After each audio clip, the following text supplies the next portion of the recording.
네, 오늘의 뜨거운 테마주 바로 만도가 되겠습니다. 역시나 시장에서 핫한 섹터는 바로 자동차를 또 빼놓고 얘기할 수가 없겠다라는 이야기로 좀 들어봐야 될지. 일단 오늘의 테마주 안에서 자동차 부품주 만도를 선택하셨습니다. 특별한 좀 이유가 있을까요? 연휴가 끝나고 나니까요. 아무래도 이제 3분기 어닝 시즌에 우리가 이제 집중을 하게 됩니다. 지금 증권가 리포트 같은 경우에도 실적이 우상향할 것이라고 기대되는 종목들의 경우에는 긍정적인 입장을 내놓고 있는 반면에 또 그렇지 못한 종목들 같은 경우에는 또 비판성의 그런 리포트가 나오고 있죠. 그런데 우리가 이제 당초대로라면 11월 3일까지는 미국 대선과 관련해서 글로벌 증시가 좀 변동성이 커질 수가 있고 이런 그 한 달여간의 그 공백을 메울 수 있는 종목들은 결국 이제 3분기 어닝 시즌을 통해서 실적으로 좀 두각을 나타낼 수 있는 그런 종목들 외에는 시장의 변동성에 대해서 우리가 좀 감안을 해야 된다라고 말씀을 드렸던 기억이 납니다. 그렇다 보니까 긴 연휴가 끝나고 나서 그래도 지금 또 트럼프 대통령의 약간 이제 병환에 있는 그런 상황이기 때문에 이러한 변동성을 극복하기 위해서는 역시나 실적주밖에 없다라는 것이 이제 투자자들로부터 이제 공통된 의견들이 좀 나오고 있고요. 그러한 관점에서 이제 자동차 부품주들이 최근에 내수 시장에서 워낙에 좋은 성과를 보였었고 또 신차 라인업이 빼곡하게 대기하고 있는 그런 상황이기 때문에 자동차 업체들 또 완성차 업체들 또 완성차 쪽으로 납품을 하는 자동차 부품사들 전반적으로 오늘 시장에서 두각을 나타내고 있는 모습입니다. 만도 같은 경우에도요. 한동안 또 상반기 같은 경우에는 좋은 실적을 내놓지를 못했었던 그런 이유가 있었습니다. 아무래도 중국 같은 경우에 또 매출이 상당히 컸었던 국가인데 한국을 빼놓고요. 그런데 중국 같은 경우에는 코로나를 온전히 이제 직격탄을 맞았던 그런 국가이기도 했고 또 중국 내부로부터 들여오는 부품에 있어서 공급에 또 차질이 빚어지다 보니까 이 부품을 원활하게 또 재생산할 수 없는 이제 그런 상황들이 또 생겼습니다. 이제 그렇다 보니까 상반기에는 좋지 못한 그런 실적들이 나타났었고 어쩔 수 없이 그런 기저 효과로 인한 또 효과들이 이제 하반기 들어서서 나타나고 있는 가운데 만도가 그동안에 또 기술과 관련한 R&D 부분에 좀 많은 시간과 공을 들였었던 이제 그런 결과물들이 올해 하반기부터 좀 나타나고 있는 것으로 보여지고 있습니다.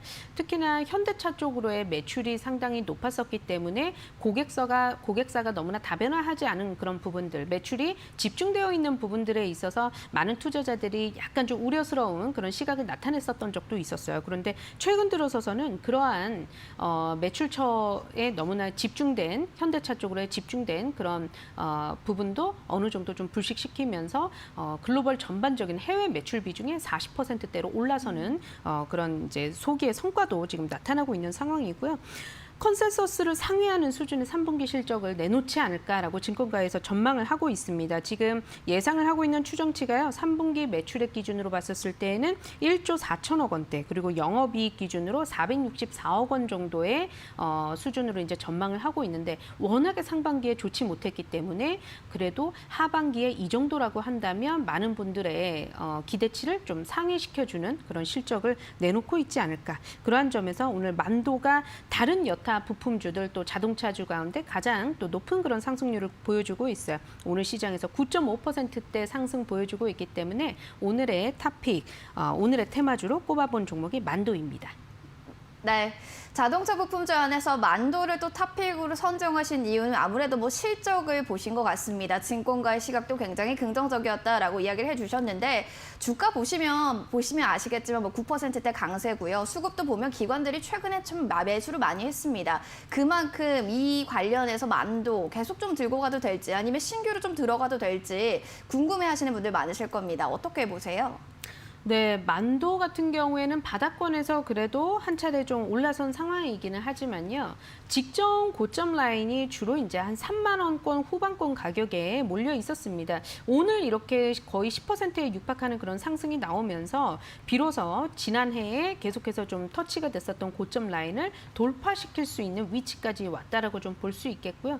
그러한 맥락에서 보면 사실 많이 올라왔기 때문에 부담감이 따르는 것은 사실이지만 만도가 보니까 제가 아까도 이제 언급을 살짝 드렸는데 기술 개발에 한동안 시간을 많이 들였었다라고 말씀을 드렸어요. 매출액 대비해서 올해 같은 경우에는 정말 많은 퍼센테이지로 R&D 쪽에 계속해서 좀 투입을 하고 있었던 그런 상황이고요. 특허도 그만한 그런 기술력인 측면에서 특허도 계속해서 좀 늘어나고 있는 그런 추세였습니다. 이렇다 보니까 앞으로 이러한 기술력을 좀 눈여겨본 다른 글로벌 완성차 업체들 쪽으로의 그런 매출처 다변화를 일단 우리가 좀 꿈꿔볼 수 있을 것 같고요.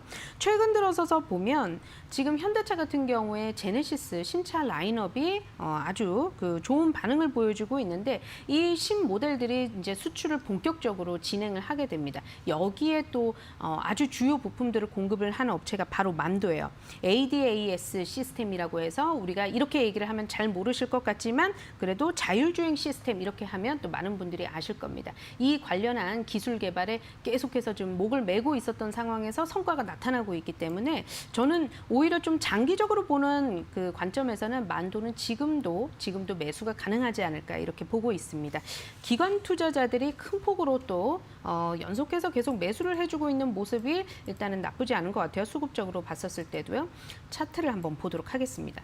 차트를 보시면 지금 이제 작년 같은 경우에는 계속해서 이제 4만 원대를 크게 돌파시키지 못하는 어떤 이제 허들이 어떻게 보면 이제 4만 원 부근에 있었던 상황인데 지금 오늘로서 한 3만 9천 원대 정도까지 올라왔으니까 조만간 이 가격대를 새롭게 돌파를 하면서 새로운 가격을 향해서 좀 갈 수 있는 종목이 동종목이지 않을까라고 보고 있으면서요. 거래량이 증가하고 있고 또 기관 투자자들이 큰 폭으로 매수를 해주고 있기 때문에 저라면은 차라리 이러한 가격권에서 접근을 하시고 오히려 기관 투자자들이 연속으로 매도를 할 때 수급적으로 약간 위축이 될 때는 같이 그 부분에 있어서 동참을 해주시면서 리스크 관리를 해주는 편이 낫지 않을까. 장기적으로는 그래도 좀 메리트가 있는 그런 종목이다라고 말씀드려보도록 하겠습니다. 네, 장기적으로 좀 멀리 본다면 괜찮은 가격대다라고 하시면서 매수에 대해서 긍정적으로 이야기를 해주셨습니다. 다만 수급적인 부분에 대해서는 잘 살펴볼 필요가 있다라고 하니까 이 점은 유의해 주시기 바라겠습니다. 네, 지금까지 자동차 부품주 만도에 대해서 자세히 살펴봤고요. 그럼 앞으로 더 뜨거워질 차기 테마주는 과연 뭐가 될까요? 차기 테마주 지금부터 공개하도록 하겠습니다.